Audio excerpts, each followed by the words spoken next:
Continuamos con la teoría. La semana pasada estuvimos viendo la introducción a la hidrología, de dónde viene esta ciencia, y ahora, el día de hoy, veremos el ciclo hidrológico, para que entendáis cómo funciona, la atmósfera, porque al final el desencadenante del ciclo hidrológico son los movimientos que tiene el agua dentro de la atmósfera. Para que se produzca el ciclo hidrológico, lo primero que tiene que haber es movimiento de agua. Tiene que haber una evaporación, tiene que ir el agua en forma de nube hasta un cierto lugar, hacer la precipitación y escurrir por el terreno, llegar por los ríos hasta que llega otra vez al mar. Eso sería el ciclo natural hidrológico. Y luego está el ciclo hidrológico artificial, que es el que modificamos el hombre. Podemos atrapar el agua con presas, podemos modificar localmente la escorrentía o llevar el agua desde un sitio donde se está acumulando hacia otro lugar donde sea menos peligroso para nosotros. Y veremos también cómo es la atmósfera, la circulación de la atmósfera y la circulación atmosférica. ¿Vale? Todo esto es importante para poder empezar a hacer los ejercicios, que ahora mismo veremos simplemente la teoría.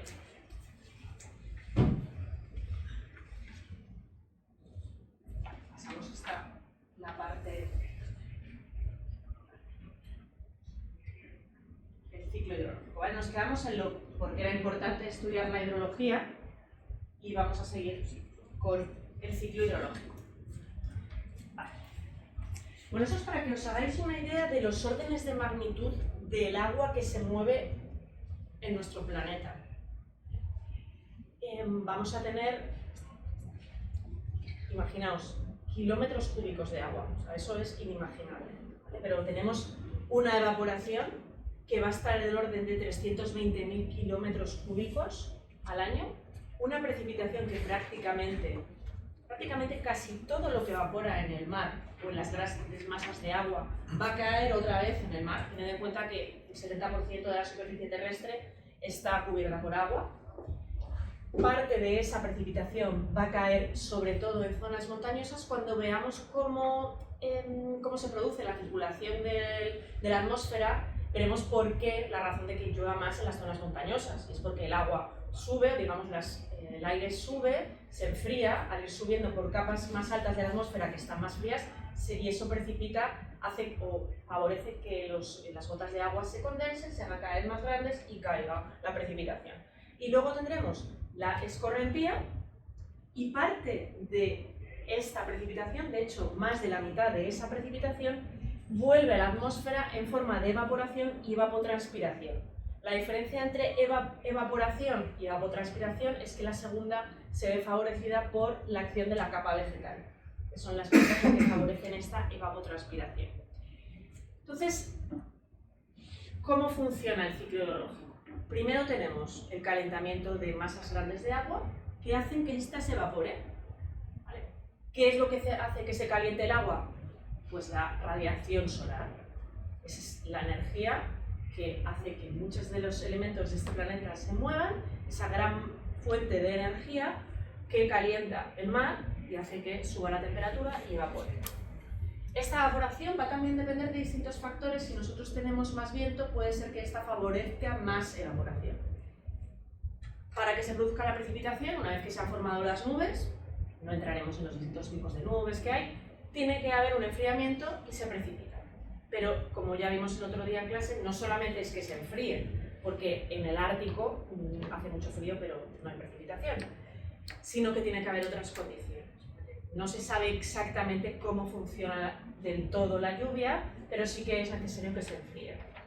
De hecho, ahora es una época muy habitual en la que tenemos grandes precipitaciones. Esto que llamamos dana, que antes se llamaba gota fría, realmente es porque durante el verano se ha evaporado muchísima agua más bien durante el verano se ha calentado muchísimo el Mediterráneo, está muy caliente y se evapora fácilmente, y como viene aire frío del norte, esas masas de aire chocan y hace que precipite muchísima lluvia en un momento un espacio muy corto de tiempo, haciendo estas lluvias súper torrenciales.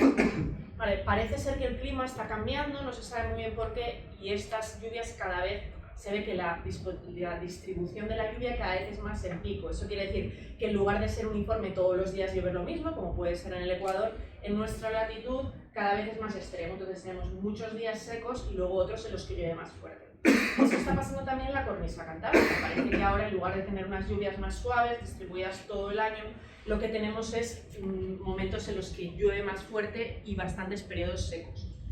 Eso también lo estudiaremos. Y una vez que se produce la evaporación, ¿qué ocurre? Pues parte de este agua vuelve otra vez a la nube, no acaba escurriendo y llega hasta el mar, es más o menos más de la mitad, le ocurre que no llega hasta el mar, y eso se produce con varios fenómenos. Con la evaporación, directamente porque el terreno, el agua que está en el terreno quieta, como los charcos, se evapora, veis que los charcos se secan. Parte es por infiltración, parte por evaporación.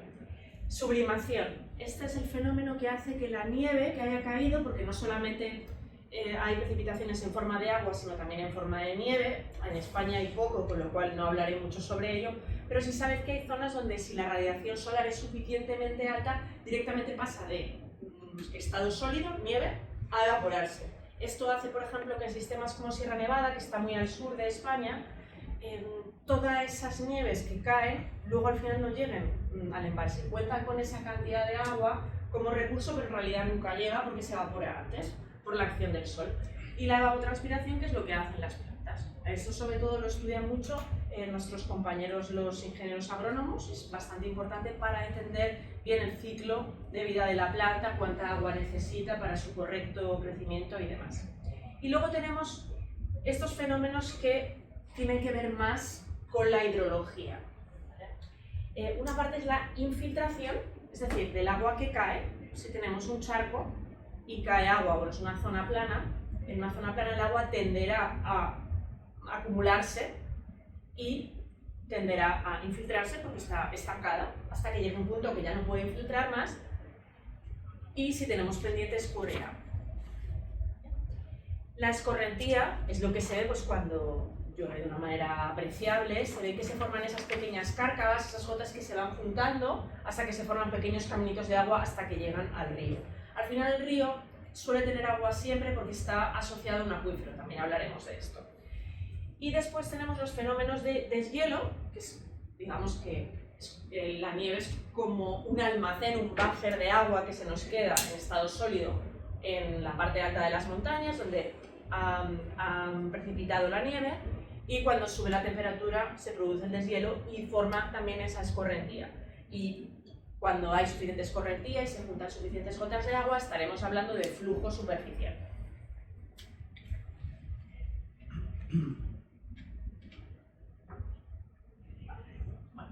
Para que os hagáis una idea del balance hídrico, ¿qué es el balance hídrico? Bueno, pues el balance hídrico lo podemos hacer, es digamos todo el movimiento de agua dentro de un sistema, que puede ser todo el planeta o un sistema más pequeño. Muchas veces se habla del balance hídrico de una cuenca. ¿Vale? Claro, estamos hablando de conceptos que no conocemos o que no hemos estudiado del todo, pero una cuenca sería como una zona en la que recojo agua y llega a un punto final. De la misma manera que el territorio está organizado por provincias o por términos municipales o por países, el territorio natural se divide en cuencas y subcuencas. De hecho, hay algún punto me parece que es en la cornisa cantábrica, hay un punto en el que hay el origen de 3 cuencas, es decir, hay un punto en el que si voy hacia un lado llego hacia la cuenca del Ebro, otra sería un río del Cantábrico y otro sería hacia el Duero. Pero normalmente no vamos a tener puntos donde haya 3 cuencas a la vez, sino que estaremos como mucho en divisorias, que dividen entre una zona y otra.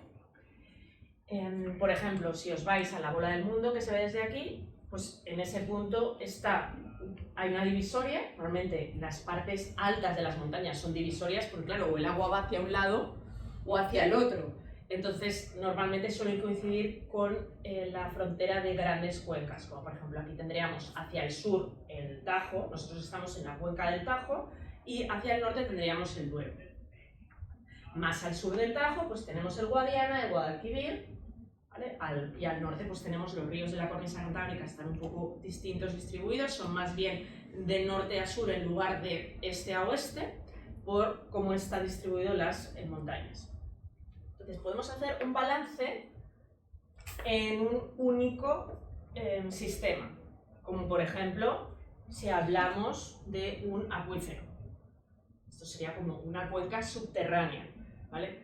Os estoy quizá dando muchos conceptos, pero tenemos lo que son las cuencas superficiales y luego los acuíferos. No sé si habéis oído hablar de ciertos acuíferos que están sobreexplotados. No tienen por qué coincidir con la misma frontera que tienen en superficie, porque el acuífero depende de cómo estén distribuidas las capas del subsuelo y si hay algún elemento de frontera. ¿Y qué elementos hay de frontera en un acuífero? Pues, por ejemplo, capas que sean completamente impermeables. ¿Vale? Más o menos, ¿me seguís? Bueno, entonces, si por ejemplo hiciéramos el balance hídrico de un acuífero, ¿qué significa esto? Tenemos que contar. Una pregunta. Sí. ¿Un acuífero que es una balsa? Es como si fuera un depósito subterráneo natural. Sí. Vamos a llamarlo así. Explotamos en exceso el acuífero. ¿Cómo se explota un acuífero? Con un pozo. De hecho, cualquier casa, si tenéis una casa que tiene un pozo, una casa antigua, llega al acuífero.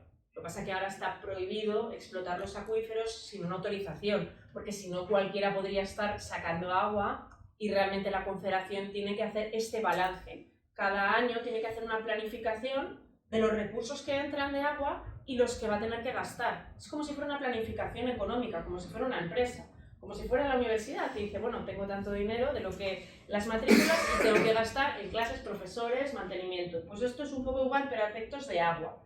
Y es muy importante tener ese balance en la cabeza.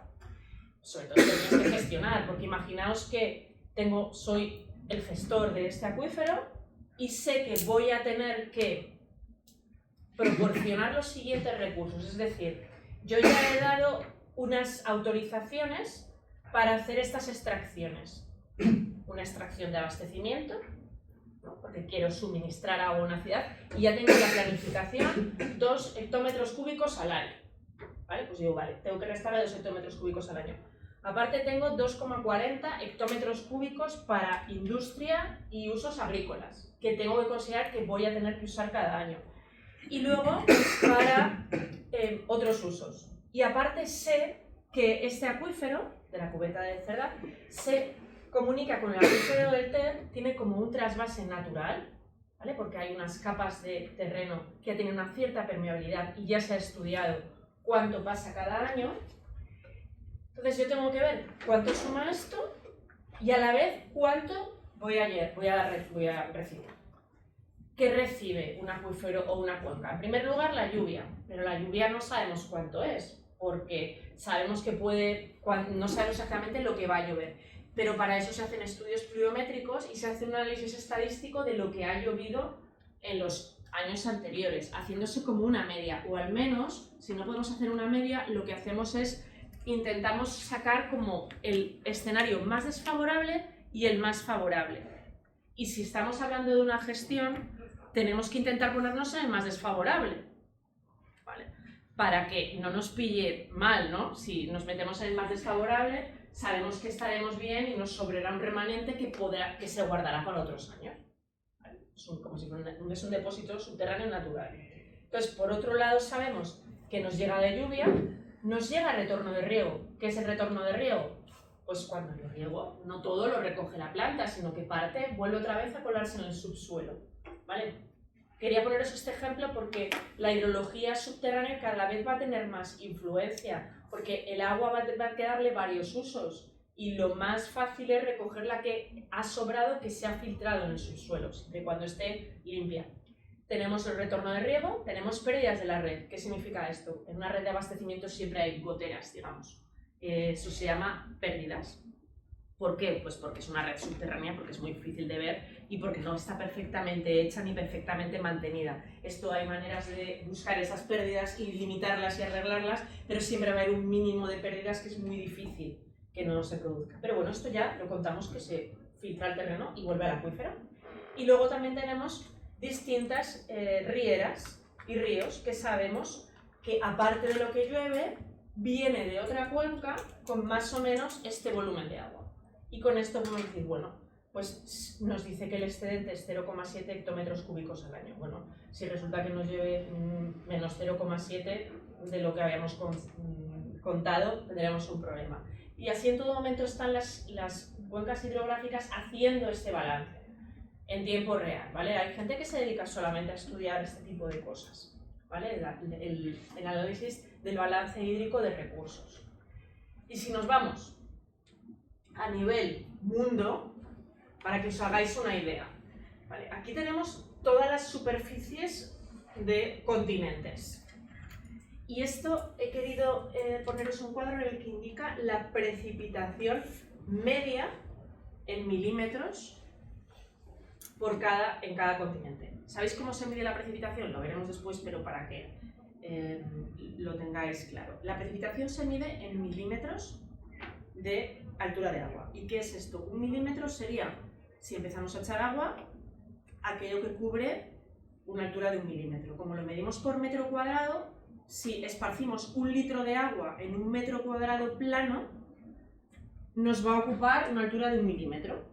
Pues eso es 1 litro por metro cuadrado. Es decir, si os dicen que ha llovido 20 litros por metro cuadrado, es que en ese episodio han llovido 20 litros por cada metro. Imaginaos, lo tenemos que multiplicar por toda la superficie y ese es el volumen total de agua, ¿vale? Para que os hagáis una idea, 20 litros es una lluvia apreciable, 5 litros prácticamente no se nota porque enseguida se filtra, 100 litros es mucho, también depende del lugar, puede ser mucho o poco, pero ahora cuando están hablando de eventos extremos de precipitación, están diciendo que ha llovido a lo mejor 200 litros por 1 hora o en 2 horas, es muchísimo, ¿vale? Esto hay que tenerlo en cuenta que al final se genera tanta escorrentía, se genera un caudal tan fuerte que es muy difícil de recogerlo o de que llegue hacia donde nosotros queremos desviarlo para evitar daños a poblaciones, a la agricultura, a cualquier tipo de elemento que tengamos. E incluso puede ser que produzca daños, entre comillas, que no sean materiales para lo que hemos construido nosotros, pero sí que produzcan mucha socavación, mucho arrastre de sedimentos, eso también hay que tenerlo en cuenta. Entonces, si veis aquí, os va a llamar algo, os tiene que llamar 2 valores la atención, no sé si llegáis a verlos. No es para adentro. Perdón, es que tú ya das. Vale. Bueno, os llama algún valor la atención aquí en precipitaciones. A ver, Pues en Europa, ¿cuánto llueve al año de media? 790, Vale, Asia, 740. África, Lo mismo. vale, América del Norte, 756. América del Sur, 1600. un poquito distinto, ¿no? Vale, gracias. En Australia 791 y en la Antártida 165, o sea, para que os hagáis una idea. En América del Sur llueve más del doble que en los demás continentes. Por eso está, entre otras cosas, el Amazonas. Sin embargo, en la Antártida prácticamente no llueve. Esto es un desierto, ¿vale? ¿Cuánto creéis que llueve en Madrid? De media. En Madrid. Al año. 500. Sí, más o menos 500. Depende del año, puede llover entre 400, 600, sí. ¿Y cómo coño lo sabes en malagueña? En Málaga creo que llueve un poco menos. Nada. La mitad, sí. No lleva. Es curioso porque, bueno, veremos también cuando estemos la precipitación cómo está distribuida en España. Hay más precipitación en las montañas, como os he comentado, más en la cornisa cantábrica y menos, por ejemplo, pues en el Mediterráneo, Málaga, Almería, Murcia. Aquí tenemos también la extensión de cada uno de estos continentes y por otro lado también tenemos la evaporación, ¿vale? Cuanto más fuerte es la insolación y menor la capa de nubes, más evaporación vamos a tener. Entonces, si vamos a América del Sur, llueve 1600, pero se evapora 910. O sea que lluvia neta es la diferencia entre este y este. Serán pues 790. También está bien. Y aquí cada uno de ellos veis la distinta evaporación que tenemos. Y luego tenemos, entonces al final, cada uno de estos nos sale cuánta aportación tenemos y los kilómetros cuadrados, con lo cual podemos hacer el balance de toda la precipitación. Esto es medio, digamos, tendríamos que multiplicar 800 milímetros por metro cuadrado por todos estos kilómetros, tenemos esta evaporación y al final contamos con esta aportación. Y ya si nos vamos a lo que es España, podemos hacer este mismo balance de otra manera. Tenemos, por una parte, la precipitación. En España más o menos caen unos 340 kilómetros cúbicos de agua. De estos, más del 66% se evapora o evapotranspira. Al final nos queda un 35% de precipitación neta. De todo este balance, es decir, si yo tengo que hacer la planificación de España, porque al final es como un banco o como una familia, puedo gastar hasta donde tenga, no puedo gastar de más. No puedo poner en España todo, no sé, regadío por todos los lados, porque entonces no voy a poder hacerlo, sino que vamos a tener que planificar un poco y hacer una priorización de usos. El primer uso que hay que respetar es el del abastecimiento humano, porque si no tenemos agua en la ciudad no podemos vivir. Y no solamente el abastecimiento, sino también todos los usos de limpieza, etcétera. Después irían también las industrias, el regadío, pero al final los últimos que quedan sin agua cuando no hay suficientes recursos son los agricultores. Entonces al final, para que veáis, de todo, si vamos poco a poco, la precipitación neta es esta, a ríos y lagos va prácticamente casi todo, a acuíferos van 20 kilómetros cúbicos, de acuíferos a ríos 14 kilómetros cúbicos, total utilizable en ríos tenemos 108 kilómetros cúbicos, embalses tenemos el 38% y el 62% se va al mar, es decir, todavía tenemos espacio para poder tener más embalses, ¿vale? Y del total utilizable en acuíferos se utilizan 6 kilómetros cúbicos, que son en pozos, y el 1% va al mar. Este sería el balance hídrico a nivel península.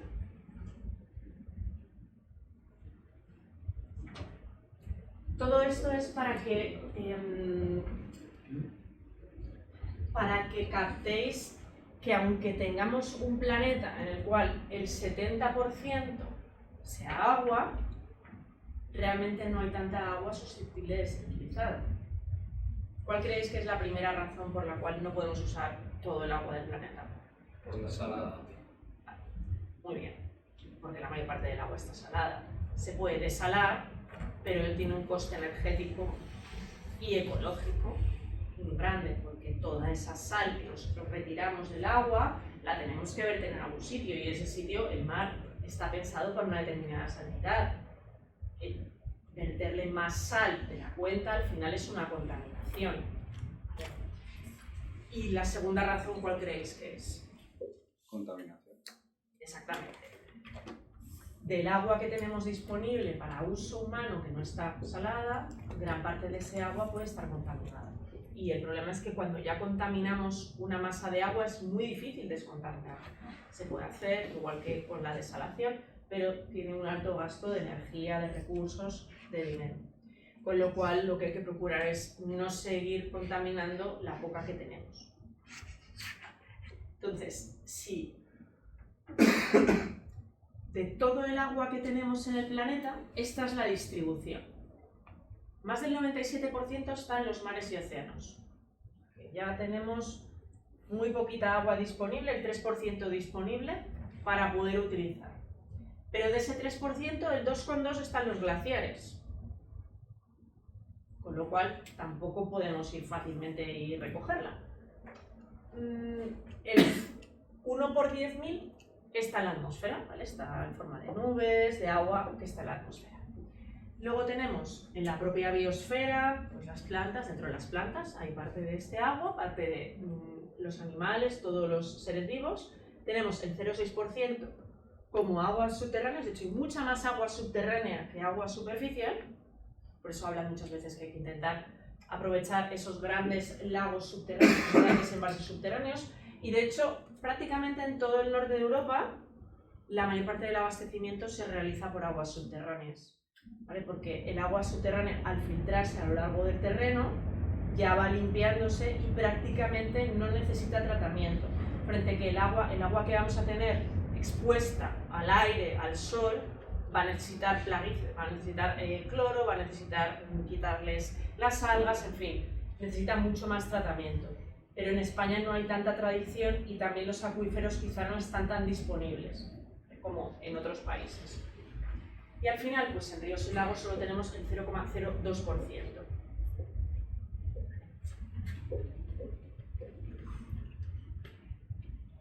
Perdón, Sí. ¿qué significaban los porcentajes con la botellita?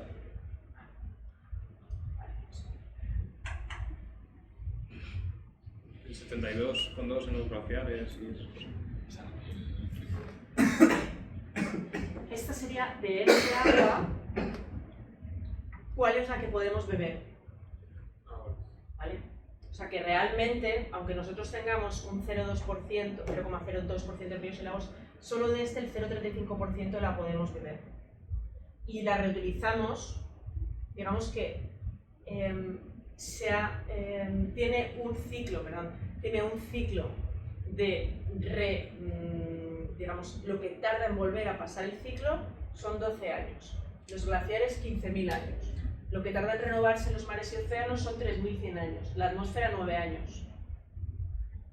Bueno, la biosfera no contamos. Las aguas subterráneas 300 años. Si os fijáis, las aguas subterráneas siempre tienen un orden de magnitud de velocidades de 10 veces más lenta. Es decir, los movimientos que se producen superficialmente tienen un orden de magnitud de minutos, horas. Los movimientos que se producen en el subsuelo, porque tienen que atravesar capas que son bastante cohesivas, tienen una velocidad de días, semanas, meses e incluso años. De hecho, si habéis visto algún anuncio de agua mineral, habla de 300 años, 500 años de purificación, ¿no? Seguro que lo habéis escuchado en algún anuncio, si no, escuchadlo, porque habla del tiempo que tarda el agua en pasar a lo largo de esos estratos. Con lo cual, para que os quede muy claro, o sea, si eso es lo que os tiene que quedar claro de la clase de hoy, es que agua dulce 3%, de ese agua dulce vamos a tener prácticamente 70% en casquetes polares y glaciares, un 30% en aguas subterráneas y de este 30% y luego tenemos un 1%, más o menos, 1,5% entre agua superficial y otros, y de ese agua superficial, fijaos, ese 0,3%, 0,4% del agua dulce, vamos a tener lagos 98%, pantanos, ríos, el otro 12%. Que realmente pues no tenemos mucha agua, ¿vale? Si pasamos de 3% tal, aquí vemos que casi no tenemos. Y para que lo veáis en volúmenes y porcentajes, al final, lo que tenemos en embalses y en ríos es menos de el 1%, 1 por 10.000, 1 por 100.000. Con lo cual la importancia de cuidar este poquito de agua dulce que tenemos, que además casi todo está en forma de casquetes polares y agua en glaciares. Sí. Y si tenemos este problema de tener un poco agua dulce y que podamos utilizar, porque se están rompiendo presas. Y que construyó Franco. Pues No, bueno, a ver, ¿por qué se están quitando presas? Vale. Pues porque a veces hay intereses opuestos. Es por simplemente interés. Porque si hubo una sequía muy grande en Cataluña. Ya, si hubiéramos tenido más presas, y aparte tienes razón, y además hay presas que se están eliminando. Están las presas principales que guardan el agua, pero luego hay presas, digamos, secundarias, pero que ayudan a detener los sedimentos. Porque el principal problema que tienen las presas es que cuando llueve mucho se arrastra, porque aparte de escurrir el agua, escurre, digamos, la arena, la tierra, y entonces esos sedimentos se van acumulando y colmatando la capacidad de la presa, con lo cual la capacidad real de la presa cada vez es menor. Y la única manera de saberlo es meterse en la presa con un buzo y hacer una serie de inspecciones. ¿Bien? Entonces, efectivamente, a mi modo de ver, si lo que se quiere es primar la cantidad de agua que tenemos, no deberíamos actuar quitando las presas que hay. Puede ser que haya alguna que sea bueno cuidar. Sí, también hay mucho miedo respecto a que si una presa se rompe, lo que ocurre es una tragedia, aguas abajo. Y por eso hay una normativa muy estricta que obliga a clasificar las presas en función del riesgo que tienen para la rotura aguas abajo, y hay que hacer un plan que se llama un plan de emergencia de la presa, que en el caso de que rompiese, qué es lo que haríamos, cómo avisaríamos a la población y aparte monitorizar que la presa esté en perfectas condiciones estructurales. ¿Vale? Como cualquier cosa, igual que hay que hacer seguimiento de un puente, cuanto más peligro tiene la rotura, más seguimiento hay que realizar. Entonces, yo no comparto esa opinión de ir rompiendo, bueno, de retirar presas, pero supongo que hay muchos factores que hay que tener en cuenta. ¿Vale? Y efectivamente, España es un país modelo en gestión del agua, porque es un país que no llueve 9 meses al año, es que no llueve, y sin embargo todos los días tenemos agua al grifo, y para todos los usos.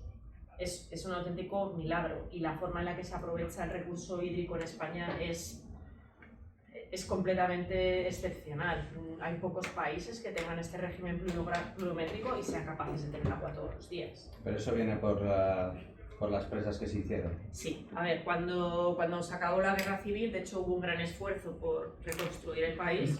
Ahí la carrera de ingenieros de caminos duraba 4 años, o sea que era el momento de pasar rápidamente la carrera.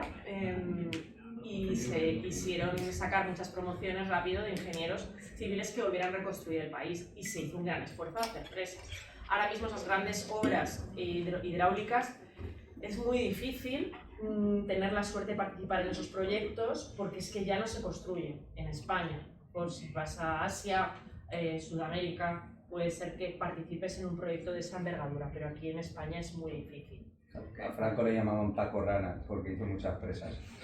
Te lo juro. Porque ya no se hace en la vida. Primero porque ya no necesitamos tanto almacenamiento, es decir, en general las cuencas no tienen déficit. Los pantanos se hicieron con un cierto superávit y también hay otra cosa, es que ha mejorado el estado o la tecnología a la hora de tanto el mantenimiento de las redes de abastecimiento, como también la tecnología que se usa, por ejemplo, para regar. El mayor consumo de agua en el mundo es el regadío, está más o menos un 70%. Luego tenemos como un 10%, lo que es 5 o 10% dependiendo del país, el abastecimiento urbano de agua y el resto es para la industria. Primero, la industria cada vez es más eficiente. Antes se gastaba muchísima agua en muchos procesos industriales que ahora se ha eficientado muchísimo.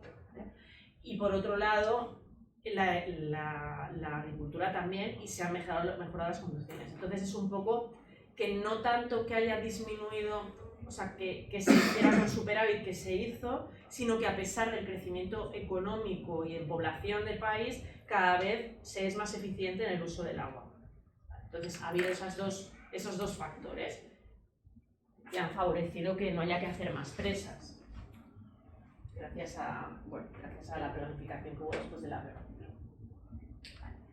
Bueno, esto es un poco para que veáis cuál es la delimitación de cuencas hidrográficas o de marcaciones hidrográficas de nuestro país. ¿Esto lo conocíais? No. ¿No lo conocíais? Pero habéis estudiado los ríos y las cuencas. Sí, los ríos. Los ríos, vale, sin las cuencas. Vale. Bueno, pues lo explico porque esto es también cultura. Los que no seáis de España, pues seguramente en vuestro país tengáis algo parecido, ¿vale? Todos los países al final intentan hacer una planificación hidrológica o hidrográfica y cada una de estas demarcaciones, digamos que gobierna y controla el uso de los recursos, salvo algunas excepciones. Entonces, por ejemplo, empezando por Madrid, que está el Tajo, y veis que estas confederaciones o demarcaciones hidrográficas pertenecen a varias provincias o trozos de provincias, no coinciden exactamente con la delimitación de provincias que tenemos en España. Entonces, el Tajo tendría pues prácticamente pues, Madrid entero, creo que... La mitad de Castilla-La Mancha.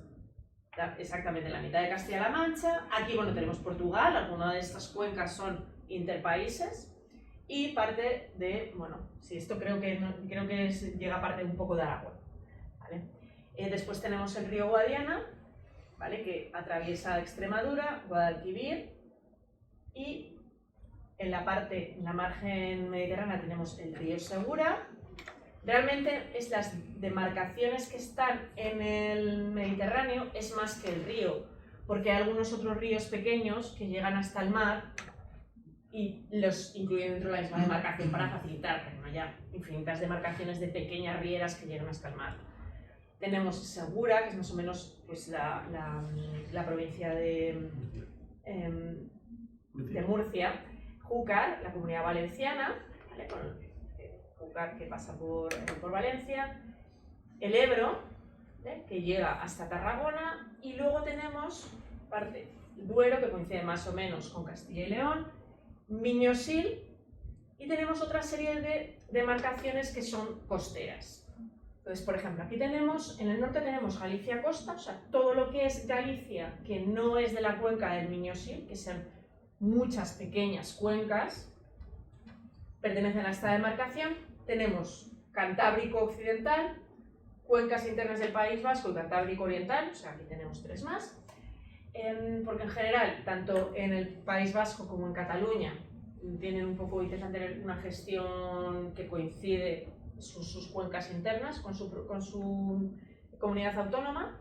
La del País Vasco se llama URA, Agua en Vasco, la Agencia Catalana del Agua, que se llama ACA, y que gobierna pues, todos estos cauces que tenemos aquí. Pero aparte está la del Ebro, o sea, en Cataluña tenemos 2 confederaciones hidrográficas. Y después tenemos en la parte sur las cuencas mediterráneas andaluzas y los ríos Tinto, Odiel y Piedras que dan a Huelva, a la vertiente atlántica. Aparte tenemos las Islas Canarias y las Islas Baleares. En general, en las Islas Canarias, cada una de las islas funciona como con un cabildo insular, por lo menos en Canarias. En Baleares, pues cada una de las islas, y se hace la planificación hidrológica a nivel isla. Que al final, pues en la isla tenemos todo lo que entra y todo lo que sale, que es todo lo que se gasta, y se tiene que hacer esa planificación. Y en las islas es un poco más complicada, o en las zonas costeras hay veces que tienen que meter dentro de los inputs, ¿no? de las entradas que van a tener al sistema, todo lo que es el aporte por desaladoras. Y en Canarias es muy curioso porque tienen 2 tipos de aporte: el aporte de desaladora, que es relativamente nuevo, y el aporte de las montañas. Y allí en las Islas Canarias, por lo menos en Tenerife, donde lo conozco bien, el agua no es pública, sino que los derechos del agua forman parte, son herencia de familias desde época de los Reyes Católicos, y ellos tienen esos terrenos y el agua se la compran a esas familias. Entonces tienen que mezclar esas fuentes. De las cuevas, que están sobre todo pues, en zonas bastante altas, a 1000 metros de altura, con lo de las desaladoras, y tener en cuenta que tienen que juntar agua de distintas calidades y a distintas cotas, ¿vale? Y el agua no pasa de una cota a otra mágicamente, la tienes bien que frenar con válvulas o la tienes que bombear con estaciones de bombeo. Eso lo hace un poquito todavía más complicado. Y eso es lo que esa planificación o esa gestión o ese diseño es lo que hacemos los ingenieros civiles. Y aquí podemos ver pues, un poco en función de superficies, pues cuál es la superficie y el número de masas de agua subterránea que tienen cada uno de los ríos.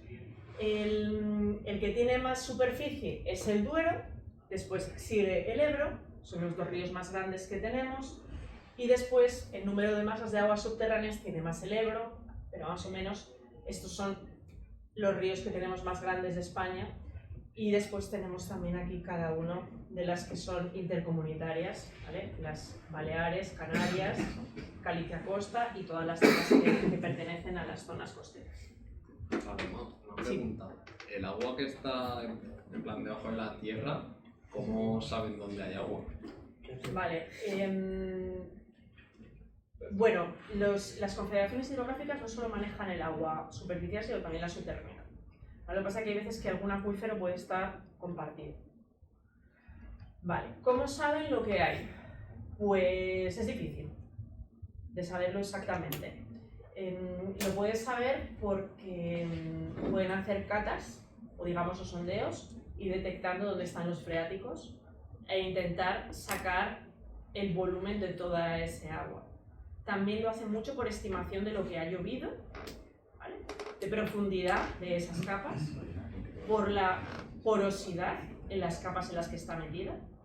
Vamos, que no es sencillo, efectivamente. Con lo cual, es algo que tenemos que mirar como si estuviéramos vendados y fijarnos en otros puntos los cuales nos pueden ayudar a hacer una estimación.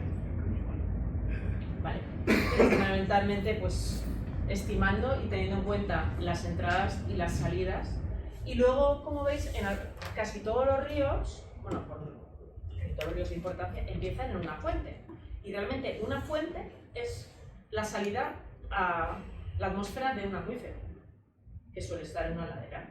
Entonces se puede estar acumulando el agua en ese acuífero y en un momento dado pues sale. Y también hay fuentes que son intermitentes, quiere decir que hay veces que el acuífero llega a ese nivel y puede salir el agua fuera y hay veces que no.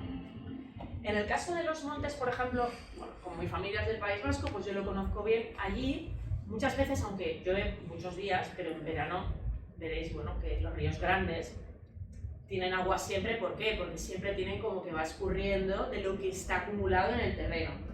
En la cuenca cantábrica, que las cuencas son más pequeñas, esto se puede apreciar mejor si veis, son montes que son prácticamente como esponjas, es decir, llueve, pero casi no escurre en proporción a lo que llueve. Y la retención que hace del terreno y del acuífero es lo que luego hace que el río siga fluyendo, aunque no haya llovido, porque el río, sobre todo cuando tiene cierta importancia, está siempre con agua. Vais a París y el Sena tiene agua y no ha llovido ese día. Sí.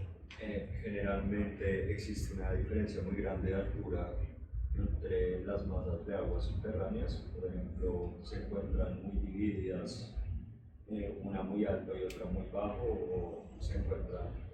Pues eso depende. Depende de cómo esté estratificada las capas subterráneas. Depende mucho. Para que pueda llegar, tiene que haber, normalmente los acuíferos, lo que pasa es que vas a tener una zona impermeable y otra permeable, porque si no estaríamos hablando del freático, ¿vale? Que sería como el primer acuífero que está, digamos, a presión atmosférica, pero depende un poco de la discontinuidad de las zonas que tienes impermeables, por dónde le puede entrar el agua y cómo se puede acumular. Depende de eso, es como un sistema de vasos comunicantes también que está ahí. De hecho, hay gente que se dedica solamente a eso, a modelos numéricos de cómo alimentar o recargar esos acuíferos y dónde tienes que recargar. De hecho, ahora hay muchos proyectos, bueno, algunos, pero la tendencia es a intentar aprovechar que las capas de terreno son capaces de hacer una infiltración o una purificación natural del agua, de manera que tú limpias el agua hasta un determinado punto, la dejas infiltrar en zonas específicas del territorio, para que sabes que en esos puntos el agua va a filtrarse, va a limpiarse y va a recargar el acuífero y va a llegar a otro punto. El acuífero es como si fuera también una especie de río interno, va a llegar a otro punto que ya limpia, la vas a poder utilizar y aprovechas esa capacidad de limpieza, digamos, natural de las capas que tiene el terreno.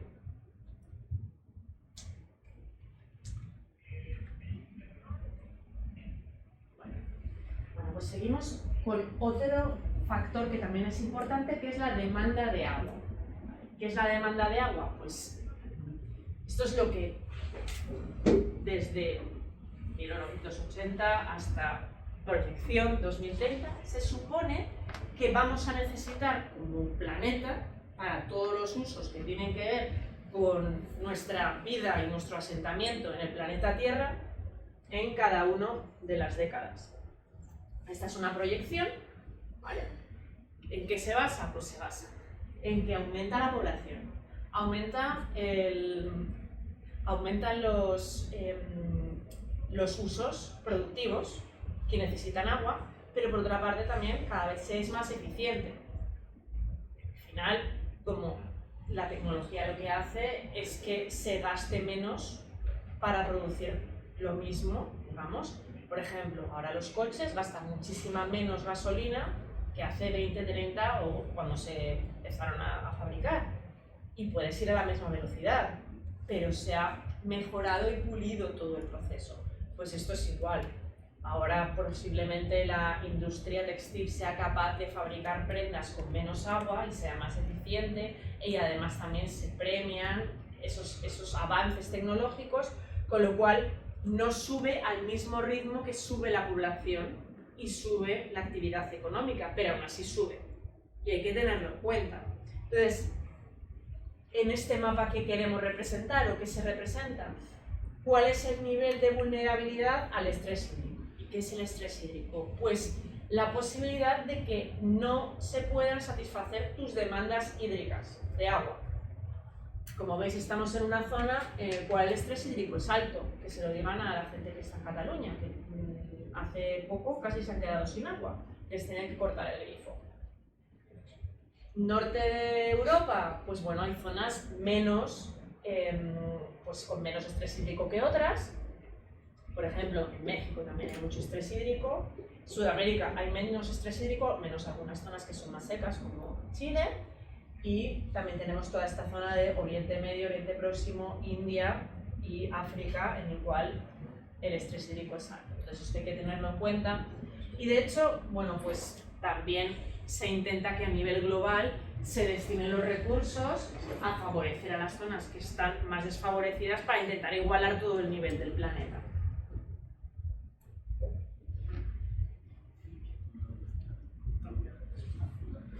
Vale. Y luego esto sería el acceso que tenemos, o sea, es un poco así pixelado, al recurso de agua. Hay algunos lugares del planeta que prácticamente no hay acceso a agua, ¿vale? Nosotros sí estamos en un nivel medio, estamos bien, otros lugares están mejor, pero curiosamente pues, suelen estar relacionados pues, con zonas más desérticas. Bueno, pues una vez que hemos estudiado el ciclo del agua y lo que es el balance hídrico, vamos a seguir con el siguiente tema, que es el de la atmósfera. A mitad del tema pues pararemos un momento. El descanso. Vale. Bueno. Vale, esta parte es necesaria explicarla. Quiero que entendáis un poco la distribución de capas dentro de la atmósfera. ¿Por qué? Porque lo que sí que os puedo preguntar es dónde se producen las lluvias. Y las lluvias, creo que en la mesosfera, a 50 kilómetros de altura, no va a haber lluvias. ¿Vale? Estarán en esta zona. Y si os fijáis, es muy fácil darse cuenta o acordarse mnemotécnicamente porque, acordaos, las cordilleras más altas del planeta están a unos 10 kilómetros de altura sobre el nivel del mar.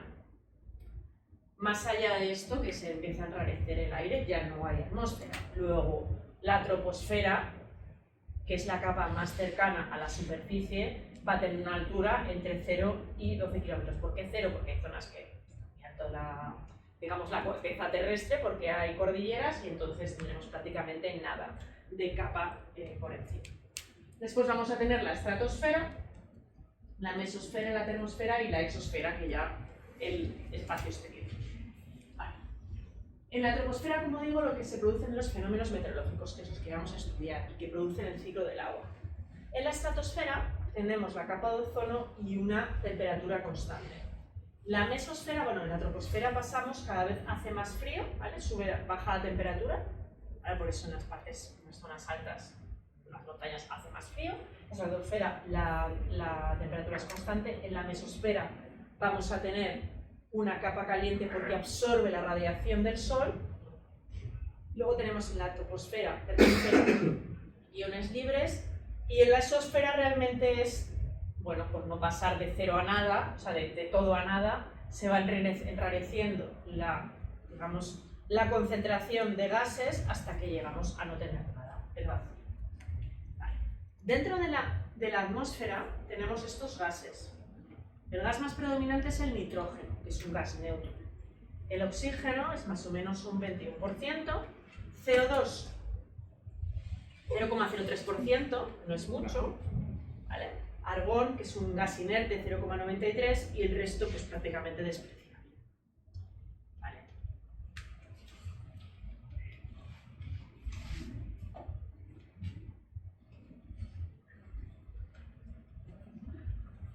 Vale. Acordaos que en la atmósfera hay parte del agua dulce que tenemos en el planeta. Vale. Del 2,5-3% que tenemos de agua dulce, pues depende de la fuente que consultes, vamos a tener de este pues, un 0,001% de agua que está en la atmósfera. Y si veis, esto lo que representa es la tensión de vapor.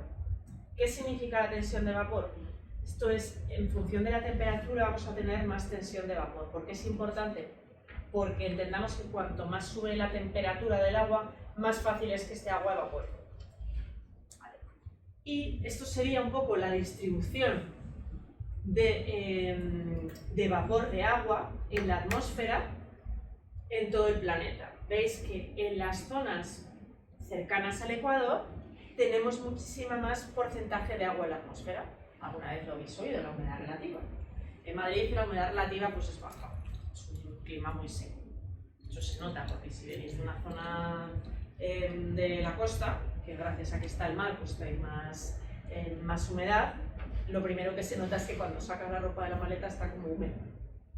Y al revés, cuando te la llevas a la costa está como seca, de atrás de Madrid, ¿no? Pues,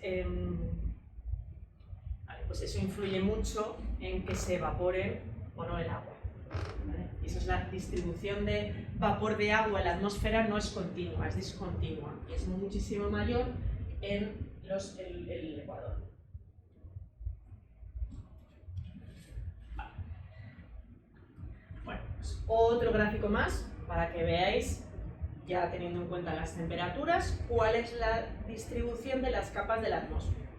Vale, la troposfera, donde se producen todos los fenómenos meteorológicos, ya después de este paramos un poco, que tiene una distribución de temperaturas del aire, ¿vale? Por eso es de 15 a menos 60, ¿vale? Porque, bueno, puede haber localmente aire un poco más cálido, pero el aire no va a estar quemando. Tenemos una distribución de temperaturas entre 15 a menos 60 grados, ¿vale? Si vemos aquí, más o menos la temperatura que tenemos en la superficie va a ser unos 15 grados y va disminuyendo, ¿vale? Con la altura hasta que llegamos. Esta es la tropopausa, esta es la delimitación entre la troposfera y la estratosfera, y más o menos vamos a estar a una temperatura de menos 40, menos 35 grados. Cuando viajáis en avión, que viajamos más o menos pues como por aquí, veis que se forman cristalitos de hielo porque es temperatura bajo cero en las capas en las que estamos viajando en avión, ¿vale? Y a la vez que baja la temperatura, baja la proporción de agua, porque si el aire está muy frío no puede haber mucha proporción de agua.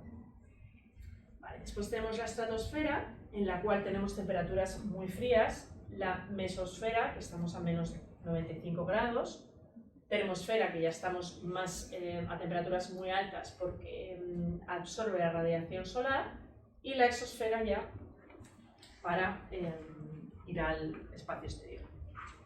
La circulación del aire en la atmósfera no es exactamente como se espera. Os voy a hablar de la circulación, digamos, general, pero luego hay variaciones locales o por los continentes. ¿Qué hace el aire? ¿Cómo se mueve el aire? A ver, el aire cuando se calienta sube y cuando se enfría baja. Entonces, cuando el aire se calienta en los polos, digo en el Ecuador, lo que hace es subir. Entonces, si nosotros hacemos un corte transversal de la circulación de la atmósfera, aquí en el Ecuador veis que sube, ¿no? Rojo significa que está caliente. ¿Qué es lo que haría?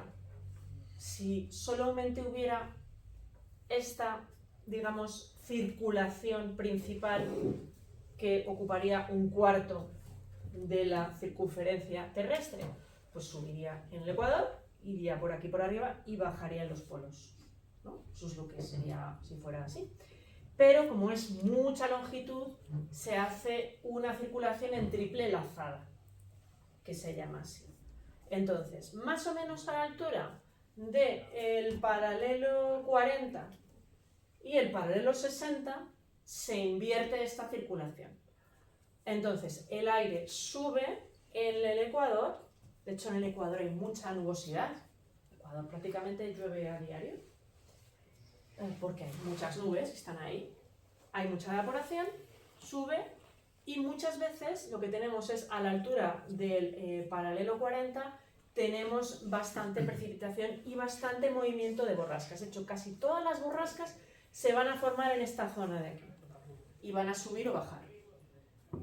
Y la zona entre el paralelo 40 y el Ecuador, en todos los continentes es una zona relativamente seca. De hecho, los grandes desiertos están en esta franja, ¿vale? Que es donde el aire, hay anticiclón, el aire es más seco y hay menos precipitación. Entonces, ¿qué factores influyen en la circulación atmosférica? Pues la diferencia térmica entre el Ecuador y los polos, eso hace que el aire suba o baje. Luego hay otra cosa que hace que esta circulación cambie, que es la rotación terrestre. Es decir, si la Tierra fuera una esfera parada, pues el aire posiblemente solo haría esta circulación básica, ¿no? Desde el Ecuador a los polos. Como va girando, lo que hace es que la fricción va haciendo que en general las masas de aire giren de este a oeste. En general, y dependiendo un poco del hemisferio, por ejemplo, en la zona que está cerca del Ecuador, las masas de aire tienden a moverse de este a oeste. Entonces aquí tenemos los monzones en la parte de Asia o los huracanes y grandes tormentas tropicales en la costa este de América. Y sin embargo, en la costa, en la parte más alta, en la parte a partir de 60 más o menos, lo que hace es que el aire viene al revés, con lo cual nos vienen las grandes masas de aire frío, ¿no? Que vienen del Atlántico, en el caso de Europa, o en el caso de Australia, tendremos aquí también le llegan precipitaciones por la parte oeste en Nueva Zelanda. Y luego también van a depender de las condiciones locales, porque la distribución de las montañas y la distribución de la tierra firme y de los océanos no es la misma en toda la corteza terrestre. Vale. Entonces, ¿cómo se produce la lluvia? Pues la lluvia se produce cuando se juntan masas de aire fríos y calientes.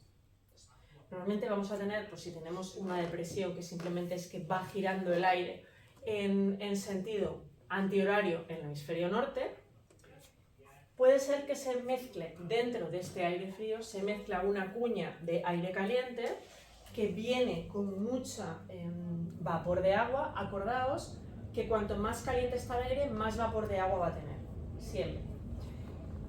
Llega, se encuentra con una masa de aire frío y lo que hace es, tenemos lluvias, ¿vale? Porque este aire caliente sube y al subir, porque tiene como que cabalgar encima de la masa de aire frío, lo que hace es que este se va enfriando y va soltando lluvias.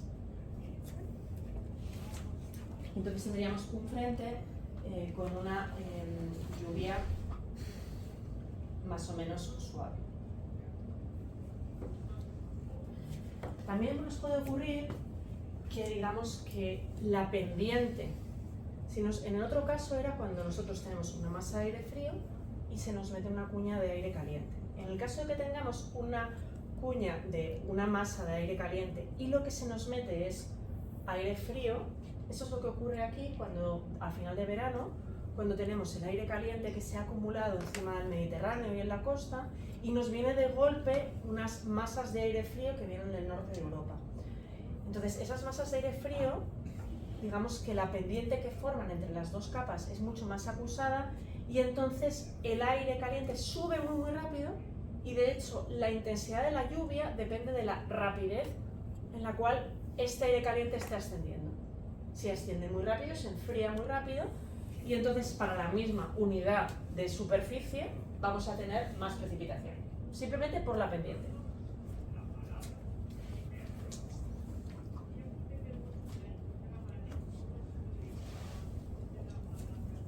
Y luego podemos tener masas de aire y frentes que estén ocluidos. Y de esa manera podemos tener a la vez tanto una parte, en la parte en la que esté más cerca del aire frío con lluvias fuertes, y la parte en la que esté con aire que está menos frío, digamos que lo único que ha hecho ha sido enfriar esta parte de aire caliente, lo que hacemos es que tenemos lluvias más suaves. ¿Vale? Esto tampoco hace falta que lo estudiéis muy en profundidad, pero simplemente entender por qué se forma la lluvia, ¿vale? Que es algo de cultura y necesario para entender esta asignatura. Y como vamos bien, vamos a seguir con la parte de la precipitación. Vale. Entonces veremos ahora cómo es la precipitación. Entonces, como hemos visto, ¿cómo se puede formar la precipitación? Bueno, lo primero de todo necesitamos evaporación, porque por mucho que suba el aire caliente, si no tiene a vapor de agua embebido dentro del mismo, no puede haber una lluvia. Entonces, lo primero que tiene que ocurrir es que se evapore. ¿Os acordáis cómo se evaporaba el agua? ¿Por qué?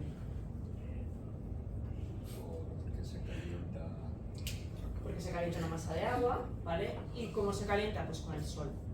Básicamente esa es la forma en la que se calientan las masas de agua, con energía que viene del sol. Una vez que tenemos que se ha evaporado el agua, se condensa, ¿vale? Entonces, ese vapor de agua primero se tiene que formar pequeñas gotas y ese fenómeno se llama condensación. Después, tenemos también el fenómeno de formación de gotas, cuando ya la condensación se va formando en distintas gotas cada vez más grandes y las gotas tienen un tamaño de 10 a 30 micras hasta 2-3 milímetros, son las gotas de lluvia, entonces puede haber una precipitación. A su vez también puede haber, el agua puede estar suspendida en la atmósfera, pueden formarse cristales de hielo y luego está la formación o cómo provocar la lluvia artificial. Para eso lo han probado de distintas maneras, ¿vale? Una forma sería enfriando el agua que está evaporada, pero si no tenemos una manera de enfriarla, a veces que se le han bombardeado con iones de plata para intentar catalizar esa formación de gotas y esa condensación que dé lugar a que caiga la precipitación. Pero como yo os dije el otro día, ha sido difícil o prácticamente imposible conseguir.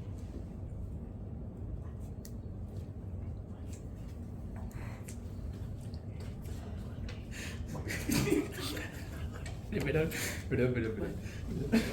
ver, ¿ocurre algo? No, nada. Bueno, entonces hay varios tipos de lluvias, ¿vale? Desde las primeras que son de convección porque se producen en el mismo sitio donde tenemos la evaporación. Estas ocurren en el Ecuador. En el Ecuador es donde más lluvias hay y es donde más condensación y más evaporación hay. Pues precisamente son lluvias que directamente se produce la evaporación, sube, al subir se enfría y cae. Por eso la mayor parte de la lluvia, acordaros del principio, cae en el mar, que es donde se produce, ¿vale? No es nada extraordinario. Luego tenemos las lluvias de relieve. Antes estaba hablando de lo que eran las lluvias provocadas por cruce de masas de aire de distinta temperatura. Pero puede no haber un cruce de masas de aire y simplemente lo que vamos a tener es que tenemos una masa de aire templado y húmedo, que es el que viene con el agua, vamos, porque tiene que estar templado para poder tener vapor en suspensión y húmedo porque tiene vapor, sube la ladera de una montaña y siempre vamos a tener en general en las montañas, como os dije el otro día, una parte en la que va a caer la mayor parte del agua porque es por donde viene el aire húmedo y caliente, y una vez que sube y vierte, el otro lado queda seco. Pasa en muchísimos sitios, ¿vale? En islas es muy exagerado, pasa en la cornisa cantábrica, a ver, en cuanto cruzas a la vaca, si no llueve, y es porque se ha quedado toda la lluvia en la montaña, en la divisoria, y de hecho, bueno, pues las montañas hacen como divisorias, ¿vale? Si os fijáis, en el Duero hay mucha más precipitación, el Duero es un río que tiene mucha más agua que el Tajo, también porque vienen los frentes del oeste y del norte, y cuando llegan más al sur de la cornisa del sistema central, hacia Madrid cae muchísima menos agua porque se pierde por el camino, ¿vale? Y luego tenemos las lluvias frontales. Y estas lluvias frontales vienen porque bien tenemos una masa de aire cálido que sube encima de una masa de aire frío y entonces se produce una lluvia suave, o porque una masa de aire frío intenta cabalgar encima de una masa de aire cálido y lo que hace es que aquí la pendiente es muchísimo mayor y por eso la lluvia es mucho más fuerte, ¿vale? Esos son los tres tipos de lluvias que hay. Y luego vemos un poco cuál es la variación de la precipitación. Vale, entonces, veis aquí, como os comentaba, alrededor del trópico de Cáncer y el trópico de Capricornio, más en la parte de África y en Oceanía, en Asia, es donde tenemos los grandes desiertos del planeta. Como ya hemos visto que en América del Sur llueve muchísimo, es muy difícil tener un desierto, pero sí tenemos una zona medianamente desértica en Chile, ¿vale? Donde hay bastante poca precipitación. Aquí tenemos desiertos que hay en el centro norte del continente americano, también coincidiendo, bueno, aquí no sale la Antártida, pero la Antártida también son desiertos, o el Ártico, es anticiclónico puro y no hay prácticamente precipitación. Y en los desiertos que hay en África. Y luego, si vamos viendo, vemos claramente las zonas donde más precipitación hay, son a la altura del Ecuador. Y luego hay otra zona de bastante precipitación que coincide con el paralelo 60, que, bueno, pues las Islas Británicas, ¿vale? Más o menos es a esa altura donde llueve muchísimo. También hay variaciones locales porque como aquí tenemos un gran desierto es muy difícil que en esta zona llueve tanto. Entonces esas son las zonas del planeta donde más llueve. Y si veis aquí la distribución de precipitaciones, al lado del Ecuador es donde más llueve, en el hemisferio norte baja prácticamente a nada, a 20 grados el paralelo de 20 grados, y luego sube hasta alcanzar el máximo sobre 60 para volver a ser prácticamente nulo a la altura del polo norte. Y en el hemisferio sur es un poco diferente también porque la distribución de los continentes es distinta. En el hemisferio sur hay muchísimos menos continentes y más agua, con lo cual esta distribución varía un poco porque hay más océanos. Y finalmente vamos a la distribución de la precipitación en España. España la verdad que tiene una gran amalgama de climas. Es un sitio bastante excepcional en ese sentido, también porque está en una latitud en la que hay mucho cambio. Madrid está más o menos en el paralelo 40, pero veis hacia arriba ya empieza a acercarse a la zona, bueno, esto no es el paralelo 60, pero ya sube un poco y está más cerca de una zona europea en la que hay mucha entrada de frentes, ¿vale? Por el mar. Y sin embargo, la zona del tercio inferior es bastante seco, donde tenemos más agua, también coincide con las distintas cordilleras. ¿Veis? Más o menos aquí el sistema central, la Sierra de Gredos, tenemos aquí el sistema ibérico, tenemos aquí los Pirineos, ¿vale? Y si veis, llueve más en el Atlántico, en el Cantábrico, llueve más en los extremos que en el centro, es decir, Cantabria y sobre todo Cantabria es más seco que Asturias o el País Vasco.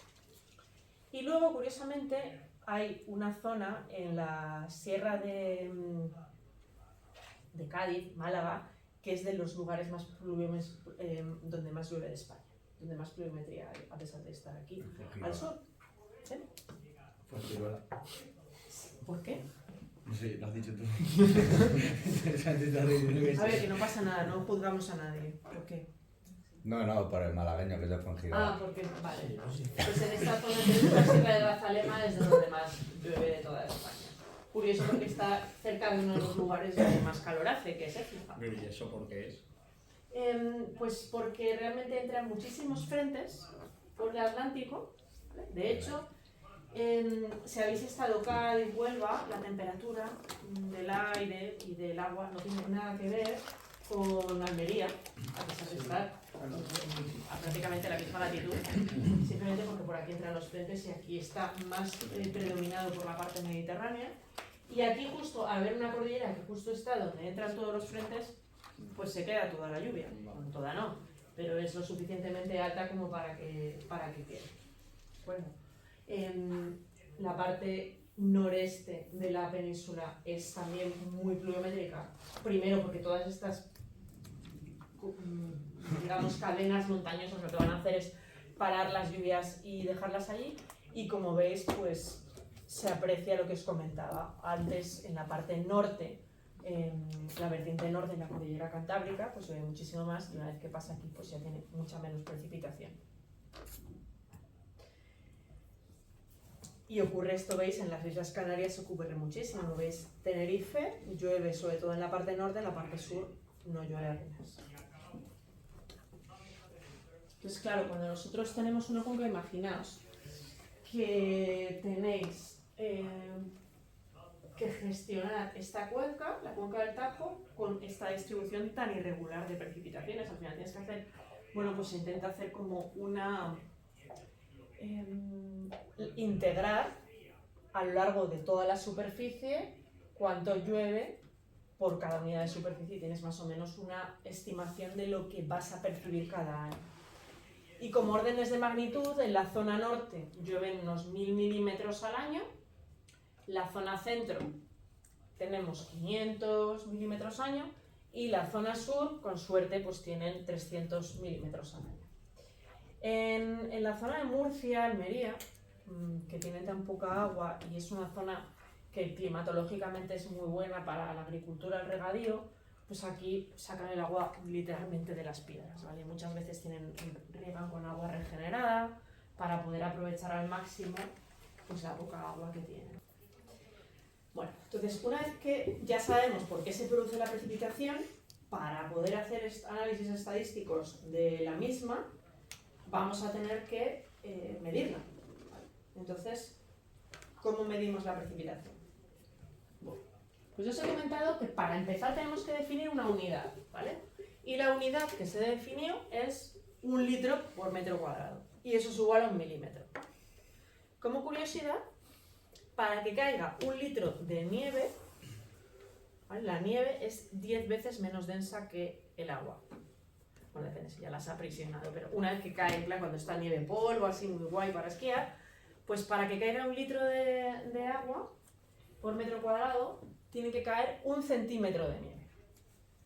¿Vale? Así que si nos dicen 1 centímetro cuadrado por metro, 1 centímetro por metro cuadrado de nieve es igual que 1 milímetro de lluvia. ¿Vale? Como cosa curiosa. Entonces ya tenemos definida la unidad. Milímetro por metro cuadrado, litro por metro cuadrado. Y ahora vamos a ver cómo lo medimos. Pues tenemos que buscar algo, ¿no?, para medirlo, porque no podemos medirlo en todas partes a la vez. Bueno, en realidad ahora sí podemos, ¿vale? Podemos tomar con radar, esto lo hacen interpretando fotos de los radares que están en la atmósfera o en la estratosfera, van midiendo, tomando fotografías, y son capaces de interpretar la densidad de lluvia en cada una de estas manchas. Entonces ahora ya sí se puede tomar una imagen a lo largo de todo el territorio. Evidentemente tiene una precisión, es decir, no puedo saber lo que ha caído en cada milímetro cuadrado del territorio ni en cada metro cuadrado, pero sí con una cierta exactitud de a lo mejor de 100 en 100 metros cuadrados o de kilómetro a kilómetro cuadrado podemos saber exactamente lo que ha llovido, con lo cual ya es mucho más exacta la cuantificación del recurso. Pero si no tenemos esto, tenemos otras opciones. Vale. La más básica, bueno, esto lo habréis visto alguna vez, ¿no? El pluviógrafo, el pluviómetro este de toda la vida. Vale, el pluviómetro es un cacharro y el pluviógrafo es algo que está además tomando medidas en continuo. Vale, entonces esto es un pluviómetro, porque es un cacharrito que yo cada cierto tiempo voy y lo vacío. Vale, entonces normalmente, ¿cada cuánto se mide? Pues lo vamos a medir cada 24 horas o cada 12 horas. Ahora en todas partes tienes pluviógrafos. Vamos, es que por 300 euros te compras un pluviógrafo con una unidad que lo determina y lo tienes en tu casa y estás midiendo la lluvia. Vamos, si eres un poco así friki de estas cosas, de la meteorología. y una estación anemómetro para medirte la dirección del viento y todo. Pero si no, también te puedes poner un cacharrito de estos y vaciarlo cada cierto tiempo y te va a decir en la escala cuánto ha llovido. Para que esto funcione, a ver, si yo lo pongo pegado al tejado de mi casa no me va a funcionar. Entonces esto sí que es importante. Hay que alejarlo por lo menos 2 veces la altura del edificio o el árbol que tengamos alto más cercano. Por ejemplo, si tengo una casa de 8 metros, vamos a alejarlo 16 metros de la casa para asegurarnos de que no haya sombra, ¿no? de la casa en la lluvia, o sea, que no se vea afectado por ese elemento alto que tenemos al lado, y lo tenemos que poner a una altura de 1,5 metros, como mínimo, ¿vale? Para tener la lluvia. Y si tenemos medición en continuo, que esto se basa en lo mismo, son unos conos con unos pesos que cuando llega a un determinado peso vacía y entonces hace una marca. Y en función de la rapidez que tenga en vaciar ese cono que se está llenando, pues te va a decir si está lloviendo más o menos intensamente. Vale, entonces cuando nosotros tenemos, los pluviómetros, ahora mismo ya hay estaciones automáticas en España, pero cuando no había, pues lo que había era una persona que en la estación pluviométrica estaba encargada de cada día ir, mirar que tenía el cacharro, apuntarlo en un cuaderno, con una ficha y vaciarlo. Y entonces eso se mandaba al Instituto Nacional de Meteorología, no estoy hablando de hace tanto, parece como la Edad Media, pero no, se mandaba al Instituto Nacional de Meteorología y ellos hacían las estadísticas y guardaban los datos. Y en base a todas esas estadísticas podíamos saber cuánto era un día normal de lluvia, cuánto es un día extraordinario, se hacía todas esas, digamos, análisis de series de datos. Ya pasó. ¿Sí? Vale. Ok. Y cuando nosotros vamos, ¿qué es lo que vamos a ir marcando? Imaginaos. Empieza a llover, ¿no? Esa es la gráfica que nosotros vamos a marcar. Imaginaos que cada uno de estos días, cada una de estas franjas de tiempo puede ser 1 hora. Entonces, la primera hora me ha llovido, imagínate, 2 litros. La segunda hora tenemos aquí 5. La segunda hora tenemos 15. Vale, imaginaos, o el valor que sea.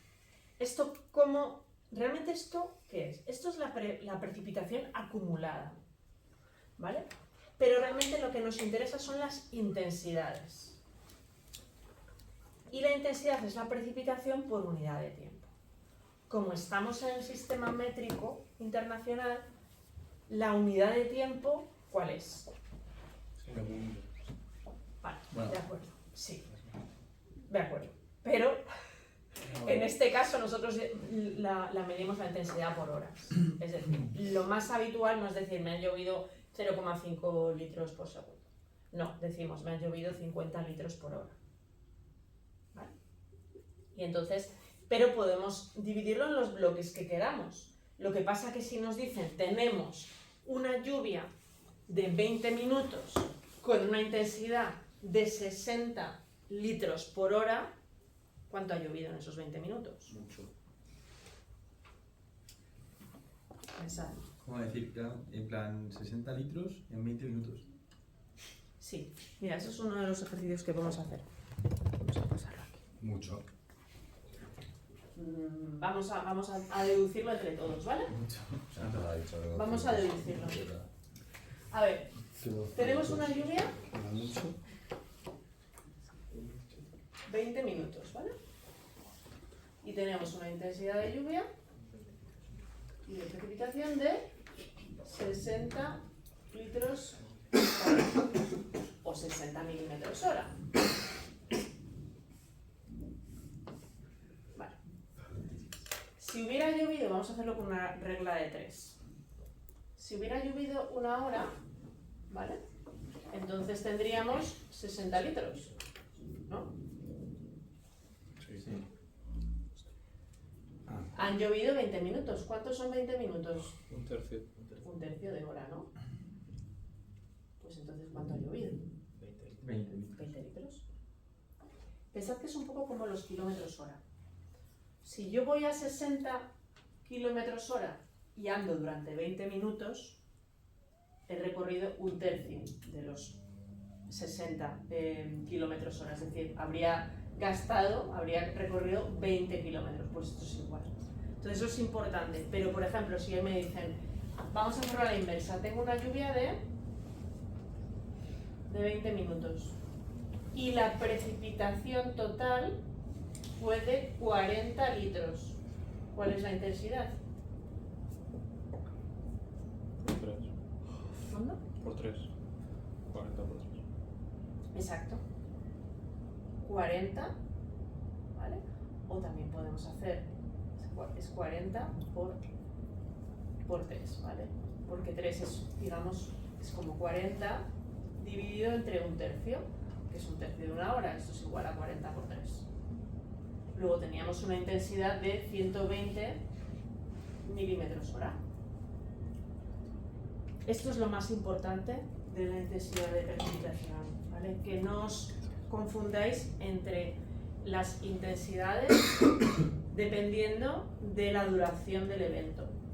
Porque muchas veces, y de hecho eso es importante porque trabajaremos, ya lo veréis, hay dos tipos de lluvias, las lluvias uniformes y las lluvias en pico. A ver, una lluvia uniforme es que si yo tengo, esto es la precipitación, o digamos, esto es la intensidad y esto es el tiempo, pues mi lluvia es siempre igual, ¿vale? Imagínate 2 horas. La misma intensidad, 30 milímetros hora. Luego aquí me han caído 60 milímetros en total, ¿vale? Son 2 horas por 30 milímetros hora. Ahora bien, si yo tengo una lluvia en pico, digo, no quiero una lluvia en pico de 2 horas que tenga bloques de 15 minutos, ¿vale? Normalmente se hace así como alternos, están haciendo 15 minutos y tal. Lo mismo, las 2, imagínate, las 2 horas, pero bueno, esto se pone en el centro, está un poco irregular, pero estos bloques son de 15 minutos. Bueno, pues habrá un bloque de 15 minutos que va a tener una intensidad muy superior a 60, porque realmente las lluvias reales no son uniformes. Una lluvia real al final se traduce en esto, ¿vale? Distintas intensidades. De hecho, también con los pliógrafos que van midiendo lo que va lloviendo, van haciendo como formas reales de lluvia, porque ya para rizar todavía más el rizo y liaros un poco más, tenemos lluvias sintéticas y lluvias naturales. Entonces, una lluvia sintética puede ser uniforme, ¿vale? O en pico, para probar distintas distribuciones de lluvia y veis qué es lo más desfavorable, y luego tengo lluvias reales, con formas reales, que me sirven para calibrar lo que realmente pasa en mi cuenca. Pero lo de la lluvia sintética, ¿cómo que lluvia sintética? Lluvia sintética significa, a ver, nosotros en ingeniería intentamos ir al extremo de lo que puede ocurrir para poner nuestras infraestructuras, nuestros sistemas en una situación extrema. Entonces, la situación extrema te la tienes que inventar.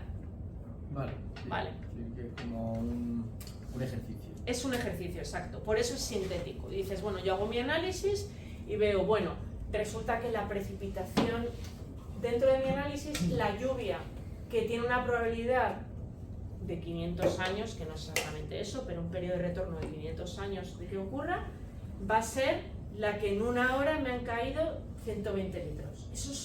Entonces, pruebo esa lluvia pésima y veo qué es lo que ha ocurrido, pero esa lluvia pésima me la invento. Es muy difícil que ocurra, y una natural será la que habrá ocurrido, que la uso pues para calibrar. Después de haber probado todo, veo, vale, y ahora con una lluvia normal, la que pasó el año pasado, ¿qué pasaría aquí en mi sistema? Vale. Y lo que os comentaba es que las estaciones climatológicas que tenemos a nivel nacional son estas, bueno, quizá algunas de estas que ahora no funcionan, pero básicamente se hizo un esfuerzo, bueno, creo que las primeras estaciones meteorológicas son después de la Guerra Civil, se hizo un esfuerzo en ese momento para intentar obtener datos. Bueno, no sé si lo habéis oído y yo... Son las que te encuentras en la carretera, a lo mejor. Sí, Algunas, algunas también están en la ciudad, que son como una caseta, Sí. ¿vale? Ahora están automatizadas y recogen muchos parámetros climatológicos a la vez. Antes directamente era una persona que iba y lo medía. Y las bolas esas blancas que hay por la carretera o por algunos lugares, ¿eso tiene que ver con la climatología? ¿O Pero no? como de grandes, o sea, como pequeñas. No, no son grandes. Bola blanca. Sí, sí, hay una por aquí en la carretera. Puede que Sí, sea una por estación ejemplo, eso. meteorológica, puede que sea. Hay una para cuellos. Sí, No sé sí, si- Dame una por aquello lo he visto. Una Sí, bola hay blanca. para- Sí, sí, sí. Dame una foto a ver, ¿vale? Vale. Porque puede ser cualquier tipo. Sí, puede ser una estación de medición. Entonces, a ver, para poder trazar un plan, lo primero que necesitamos es saber dónde estamos. Para saber dónde estamos necesitamos datos y estadísticas. ¿Vale? Ahora mismo estamos en una época en la que lo importante es el dato. ¿Vale? Hace unos años lo importante era el conocimiento. Ahora lo importante es saber los datos y luego qué haces con los datos. Entonces, para poder decir, oye, en España es que llueve poco, digamos datos. Llueve poco comparado con qué. Llueve poco comparado con antes, llueve poco con lo que solía llover. También hay que tener en cuenta que llevamos prácticamente menos de 100 años recogiendo datos. Y datos en continuo, no sé, 25 años, 30 años. Estadísticamente parece ser que una serie no es relevante o no se pueden sacar conclusiones de esas series si no tienen menos de 33 valores. Es decir, tendríamos que tener como unos 33, 35, 40 años de registros continuos para poder hacer extrapolaciones reales. Entonces, hay mucha gente que, a ver, el clima cambia, ¿vale? Porque cambia, pero primero, hace 50 años o hace 100 años era una persona que iba y la apuntaba en un papel. O sea, imaginaos las posibilidades de fallo que tiene esto. ¿Vale? Aparte de que posiblemente no tenía un termómetro que tenía 2 decimales, sino que tenía que mirar entre 2 cifras y podía equivocarse porque ese día no se había puesto las gafas. Vale. Podía haber habido una ráfaga de viento, un bicho que bebiera agua del pluviómetro. En fin, millones de casos que pueden haber hecho que las mediciones que tenemos, que no han sido de aparatos electrónicos, no sean correctas. Por no hablar de que en España lo medimos, pero en muchos lugares del mundo, pues no. ¿Vale? Y la medición continua es algo súper nuevo para ellos. Con lo cual, yo no sé si realmente el clima cambia tanto o es un poco que ahora tenemos más precisión. Dicho esto, pues esta es la red de estaciones climatológicas y es algo que es importante cuando vas a hacer una obra o hacer un proyecto, no solamente a efectos de cuantificar el agua que te caiga, sino también para saber cuáles son las condiciones de temperatura y humedad que van a regir cuando tengas que hacer todas las operaciones de la obra. Es decir, no puedes mandar a la gente a trabajar a 40 grados al sol, primero porque no lo aguantan y no se puede trabajar a 40 grados, y segundo porque también puede ser que muchas de las cosas que vayas a hacer con esa temperatura no vayan a curarse o digamos endurecerse de la manera que nosotros queremos. Y lo mismo, si está helando tampoco podemos hormigonar porque no se fragua el hormigón o tarda más en fraguar dependiendo de las condiciones climatológicas. Todo esto hay que tenerlo en cuenta. Si llueve muchísimo tampoco podemos hacer la obra, podemos parar. ¿Vale? Y aparte, pues vamos a saber cuánto llueve para poder hacer una caracterización. Y ahora bien, nosotros tenemos una obra que cae en este punto, ¿vale? Vamos a la estación pluviométrica más cercana, ya tenemos los datos. ¿Qué pasa si hacemos una carretera que es la vía de La Plata que va de Zamora hasta final de Extremadura? ¿Qué hacemos con ella? Bueno, habrá que ver todos los sitios donde haya una central de esta. Exactamente, tienes que ir y coger varios datos porque no te vale solamente un dato. Porque la distribución, ya hemos visto que la distribución de pluviométrica en España no es constante, varía mucho, luego tenemos que tener en cuenta todo eso, y luego también la distribución de temperaturas le pasa lo mismo. Y luego aparte que hay estaciones, todas estas estaciones no tienen la misma calidad. ¿Qué es la calidad? ¿Qué imaginaos que puede ser? Pues la precisión, todas las mediciones, todo. Exactamente, ha habido años que a lo mejor se ha dejado de coger datos porque la persona que lo hacía pues se mudó, falleció, yo qué sé. Pueden pasar mil cosas, se quita esa estación porque ya no es relevante Entonces, normalmente se hace también, ahora ya no hace falta, porque como estamos en la época de los datos, todo te lo bajas de internet súper rápido, súper fácil. De hecho, ahora hacer cualquier trabajo de investigación y hacer un estado del arte, eso significa recopilar todo lo que se ha hecho sobre ese tema antes de que tú empezaras a estudiarlo, es súper fácil, porque coges Google, buscas y te bajas todo lo que quieras, prácticamente lo tienes todo. Antes no tienes que ir a una biblioteca y buscarlo y ir haciendo investigación. Igual pasa con estos datos. Entonces, antes tenías que ir al Instituto Meteorológico, Nacional de Meteorología, decías, mira, ibas a un plano, abrías y mirabas qué estaciones querías que te topaban en tu zona, lo pedías, llevabas un disquete y te daban el disquete con los datos. Vale, no hace tanto de esto, ahora te lo bajas directamente. O incluso ya tienes la estadística hecha para el punto que quieras. Vale. Pero bueno, sabed que esta es la red que tenemos de estaciones meteorológicas, climatológicas y pluviométricas de España. ¿Vale? Y a partir de estos datos es también como hacen la previsión meteorológica, aparte que también tenemos los datos de radar. Vale. Bueno, y ahora entramos ya en la parte más, digamos, densa, ¿no? De esto, pero que no os asuste porque esto es muy bonito. Y esto es la base de la hidrología. Y la base de la hidrología son las curvas intensidad, duración, frecuencia. Vale, ¿qué es eso? Bueno, pues la precipitación tiene varias variables que la definen. A ver, si ahora se forma una tormenta, ¿cómo se os ocurriría definir o caracterizar la lluvia que ha caído? ¿Qué variables podemos usar? La intensidad. Vale. Pero antes de la intensidad, que es una variable derivada, ¿qué podemos decir? De lo que es. Podemos decir lo que ha llovido en total, la precipitación total, podemos decir la duración total, ¿no? Eso podemos decir, vale. ¿Por qué? Porque al final la intensidad es una variable derivada, ¿vale? La intensidad es una variable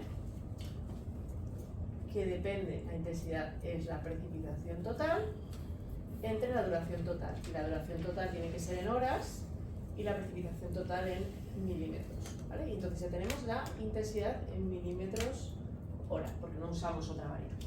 Vale. Entonces, esa es la forma de caracterizar una lluvia. Porque pero la intensidad solo no nos vale, o sea, tenemos que dar dos. La intensidad, por ejemplo, y la duración. Y con la intensidad y la duración ya tenemos caracterizada una lluvia. Ahora bien, ¿qué es la frecuencia? Realmente la frecuencia es una manera de caracterizar y de organizar todas las precipitaciones que tenga. O sea, al final, una precipitación siempre va a tener duración e intensidad, y cuanto más corta sea la lluvia, vamos a verlo al revés. Cuanto más larga es la lluvia, ¿qué creéis? ¿Que la intensidad es mayor o menor? Menor. Bien. Cuanto más larga. Sí, porque es mucho más fácil, es como las ráfagas de viento. Una ráfaga de viento muy corta puede ser súper rápida, pero si medimos la velocidad media del viento en el día, pues se va a distribuir los altos y los bajos y va a quedar una velocidad menor. Pues igual pasa con la lluvia. No puede estar un día lloviendo súper mega intenso. No puede. Bueno, podría, pero estadísticamente es muy poco probable. ¿Y por qué sabemos que es poco probable? Porque hemos hecho un estudio de todas las lluvias que caen en ese punto y las hemos organizado por intensidades y duraciones.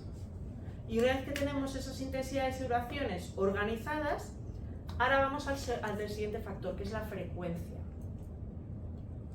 Entonces, la frecuencia nos dice cuán frecuente o infrecuente es ese evento de lluvia. Vamos a ver, que esto es importante.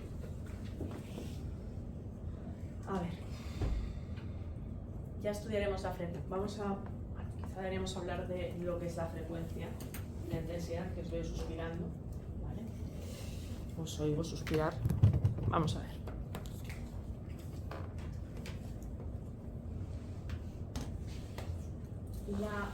El periodo de retorno, ¿vale?, se mide en años, ¿vale? Entonces, años. Entonces, normalmente vamos a empezar con periodo de retorno de 2 años y 500 años, ¿vale? Entre medias podemos tener periodo de retorno de 5 años, 10 años, normalmente son números enteros, 25, 50, 100. ¿Qué significa esto? Si yo tengo una precipitación de periodo de retorno 500 años y de un día, será, bueno, que luego no es exactamente así, pero la precipitación que tiene una probabilidad, o sea, que se repite una vez cada 500 años, de 1 hora. Entonces, cuanto mayor sea el periodo de retorno, más fuerte va a ser la lluvia. Es decir, es muy probable, lo que hay una probabilidad de 2 años, es prácticamente 1 año, todos los años seguramente va a caer una lluvia de 5 litros en 1 hora. Posiblemente sea una lluvia pues, muy habitual. Entonces, esa tiene una probabilidad de, o un periodo de retorno de 2 años. Que caigan 10 litros ya no pasa a lo mejor todos los años, sino que pasa cada 5 años. Que caiga 20 litros pasa cada 25 años. Ahora bien, que caigan 100 litros, 120 litros, a lo mejor solo pasa, y ahora veremos la matización de cada 500 años. ¿Vale? Entonces, una vez que yo tengo organizadas las duraciones de tormenta por intensidad y duración, es decir, tengo todo este, digamos, universo de eventos que han ocurrido, por ejemplo, analizo la lluvia que cae aquí en la UAS, ahora las tengo que organizar por una serie de líneas paralelas que me van a unir los eventos que tienen la misma probabilidad de ocurrencia. Y cuanto menor sea esa probabilidad, mayor será el periodo de retorno y más alta será. Pero siempre van a ser paralelas, porque cuanto más corta es la lluvia, tendiendo a infinito, va a ser más fuerte la intensidad, y cuanto más larga sea la lluvia, menor. ¿Alguno se atreve a explicarlo con sus palabras? Que la probabilidad, o sea, si dice 500 es porque ha sido una lluvia tan intensa que ocurre cada 500 años, ¿no? Sí, más o menos. Luego veremos el matiz. Pero realmente lo que haces es que vas tomando distintas lluvias, es decir, hoy ha llovido 2 horas, ha caído tantos litros, ¿vale? Yo pongo intensidad, tal, y una vez que ya tengo todas organizadas, las ordeno por líneas en función de la probabilidad. No tengo claro si esa frecuencia la tenemos en cuenta solo con la intensidad o con una lluvia completa, digamos, intensidad 5, duración 1 hora, eso es el tipo A, y esa es la frecuencia, o es simplemente solo de la intensidad. Vale, entiendo lo que quieres decir, o sea, realmente se ordena cada evento. Cada evento no tiene la duración solo es única, es decir, hoy ha llovido 2 horas, la duración son 2 horas. La intensidad ha sido variable a lo largo de las 2 horas, pero vamos a hablar de la intensidad media. Vale. ¿Vale? Entonces se ordenan por intensidad media. ¿Junto a la duración o por separado? Sí, junto a la duración. Vale. Y tú vas colocando, realmente lo que haces es vas pintando puntos en una gráfica como esta y luego ves cómo las unes. Eso no tiene fórmula. ¿Cómo? La intensidad no tiene alguna fórmula por ahí para llevar. Bueno, la intensidad es es el cociente entre la precipitación total y la duración. Está relacionada, sí, pero al final es como, la intensidad sería a lo mejor como la velocidad de lluvia, vamos a decirlo así, o la tasa de lluvia. Yo puedo me puede llover con una tasa de 10 litros a la hora, o me puede llover con una tasa de 200 litros a la hora. Vale, lo que pasa es que cuando me llueven 200 litros a la hora, o sea, no voy a pasar de una lluvia de más de 10 minutos. Entonces no me llueven 200, me llueve 200 entre 6, que sería exactamente lo que diga. Por eso Por eso es importante meter el valor o la magnitud frecuencia, porque si no, si solo pongo duración y precipitación total, no puedo relacionarlos. Y entonces estas curvas son distintas para cada punto del territorio. En España tenemos, y eso lo usaréis para el trabajo, hay una serie de pluviógrafos que coinciden sobre todo con las capitales de provincia, en las cuales han ido estudiando, han ido registrando todas las lluvias que se han producido y han ido sacando esta nube de puntos y obtenido estas curvas. ¿Vale? Luego están, digamos, refinadas para que sean paralelas, para que estén bien, no son unas curvas.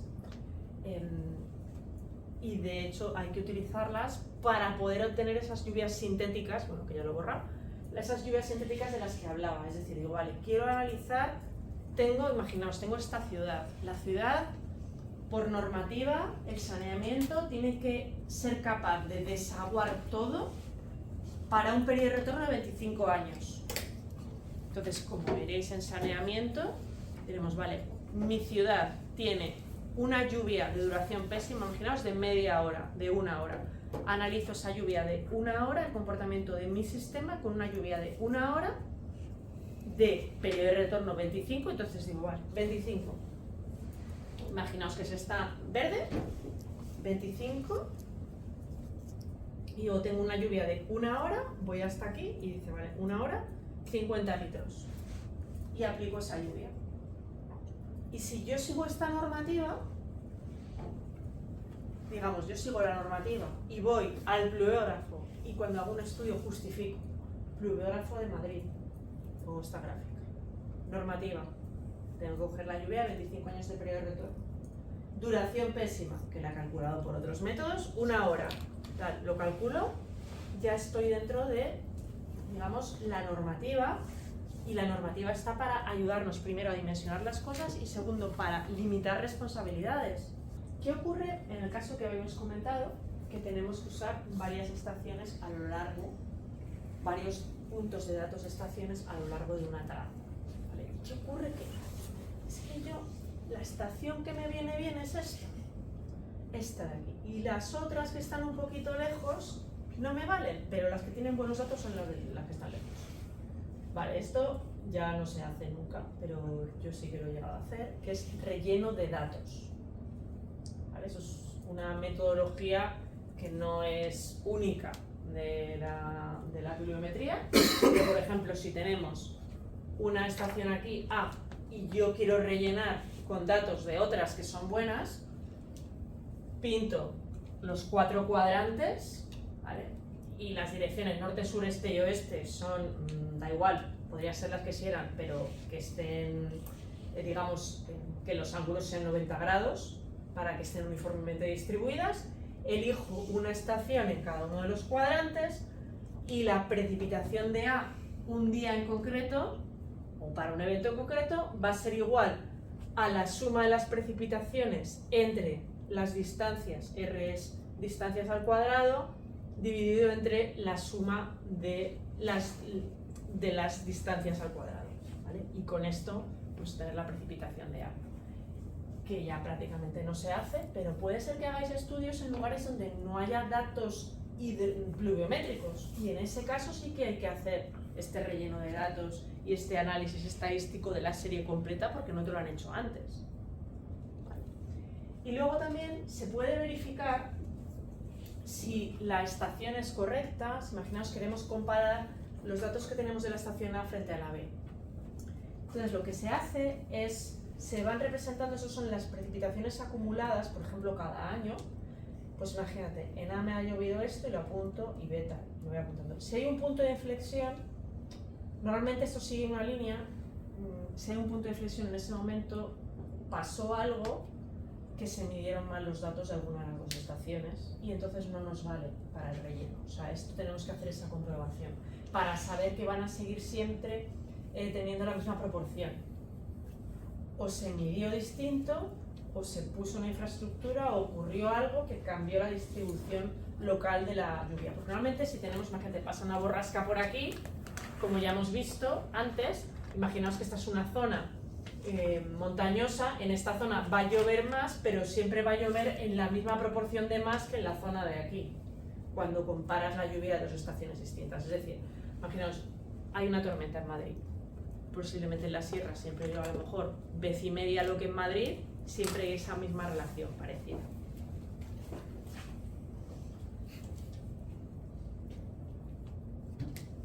Bueno, os veo. No sé. ¿Qué ocurre si tenemos?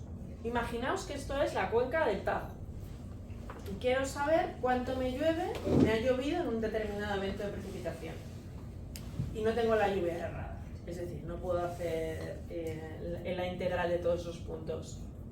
¿Cómo puedo saber lo que me ha llovido en toda la cuenca? Bueno, ¿alguien que se inspire con estos dibujos? A ver, ¿cómo esta es nuestra cuenca? ¿Qué opciones tengo para decidir lo que ha llovido? Pues no sé si ahí está dividiéndola por tramos. Sí. La divides por el tramo que haya, en plan, la cantidad de que haya llovido, ¿no? 30 milímetros, 35 milímetros de lluvia. Claro, por ejemplo, tú tienes que en A me han llovido 39,3. En la estación B me han llovido 33,2. En la C 35 y en la D 45. ¿Cómo puedo...? Lo divides por ¿Cómo zonas. calculo la lluvia total? Lo divides por zonas y lo sumas. Vale, ¿cómo lo divido por zonas? ¿Qué métodos se os ocurren? Están aquí, ¿eh? Pero podéis escribir esto. Pues dividirlo en zonas que sean, pues...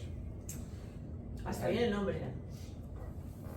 Método de los polígonos de Thiessen.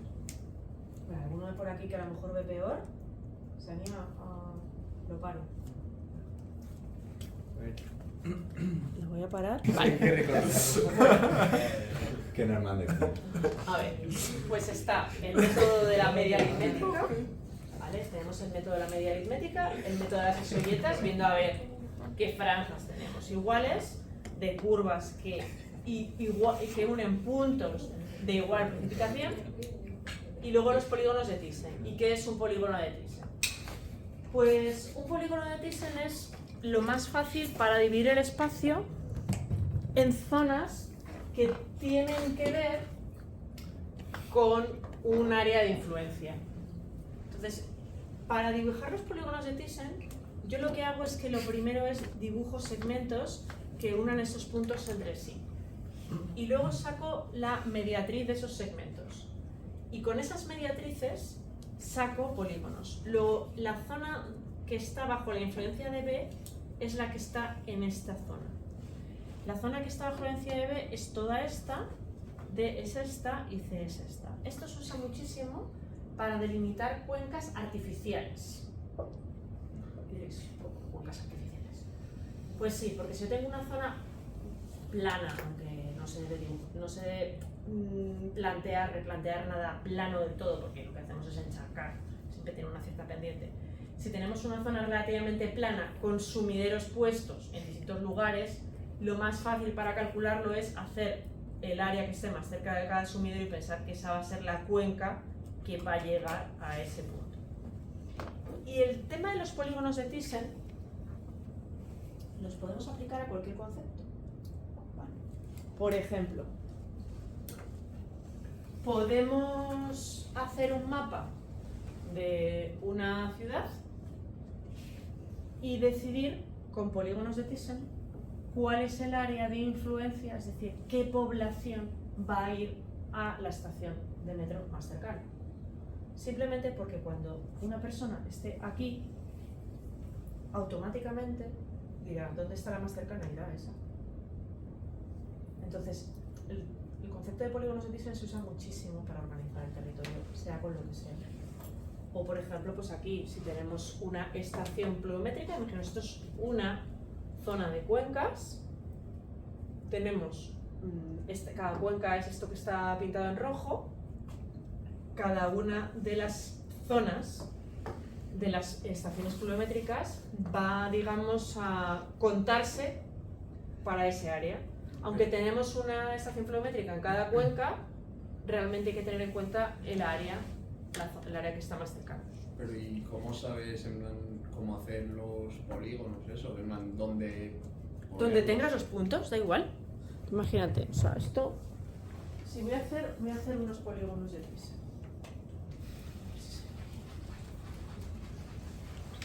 Depende de dónde estén los puntos. Solamente depende de eso, porque luego solamente haces mediatrices y bisectrices. Entonces, si yo tengo un punto que es 1 y otro punto que es 2 y otro punto que es 3, voy a hacer los polígonos. Punto aquí es 1 y hago justo por la bisectriz. ¿Qué hago bisectriz? Y ya está. 1 y más o menos ahí. Y entonces esta es la zona que es del polígono 3, esta es la zona del 2. Luego habrá otros puntos a los lados que me irán definiendo, ¿sabes? Otros polígonos. Pero solo depende. Sin embargo, si yo tengo, imagínate que tengo dos puntos aquí muy cercanos y otro más lejos, estos estarán más cerca y este estará más lejos. Entonces será así la distribución. Vale, estos serán más cerca y este estará más lejos, pero depende solamente de dónde estén los puntos. Solamente de eso.